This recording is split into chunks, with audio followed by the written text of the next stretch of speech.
அனைவருக்கும் வணக்கங்க. இப்போ இடையில சில சம்பவங்கள் நடந்தது. அதாவது வாயில்லாத ஜீவன்களுக்கு சாப்பாடு போடுறவங்கள தடுக்கிறதும், அடிக்கிறதும், செருப்பால் அடிக்கிறதும் இந்த மாதிரி நிறைய சம்பவங்கள் நடந்தது.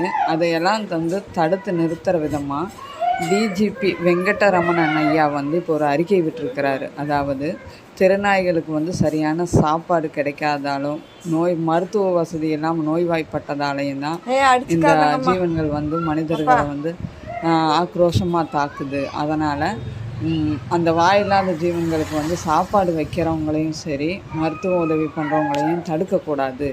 மீறி தடுத்தாலோ, அவர்களை அடித்தாலோ, துன்புறுத்தினாலோ சட்டப்படி நடவடிக்கை எடுக்கப்படும்னு சொல்லி ஐயா ஒரு உத்தரவு போட்டிருக்காரு. ரொம்ப ரொம்ப ரொம்ப சந்தோஷம். இதை நிறைய விலங்கு நல ஆர்வலர்களும் சரி, நிறைய மனிதர்கள், அதாவது இந்த வாயில்லாத ஜீவன்கள் மேலே இரக்கம் காட்டுற மனிதர்களுக்கும் இது ஒரு நல்ல செய்தின்னு தான் சொல்லணும்.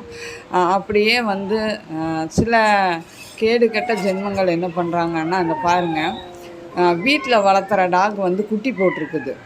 அதாவது பப்ளி தேட போன இடத்துல நான் எடுத்தது. வீட்டில் வளர்த்துற டாக் குட்டி போட்டு அது கண் கூட முழிக்கலை.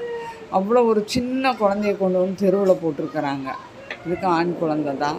இந்த மாதிரி இரக்கமில்லாத ஜென்மங்களுக்கு என்ன தண்டனை கொடுக்கணும்னு ஐயா தான் முடிவு பண்ணணும். அதாவது வீட்டில் டாக் வளர்த்துறவங்கெல்லாம் சரியான முறையில் கருத்தரை பண்ணி அதோட சர்டிஃபிகேட் காட்டணும் அப்படின்னு ஒரு உத்தரவு போட்டாருன்னா இந்த மாதிரி வாயில்லாத ஜீவன்கள் கஷ்டப்படாது.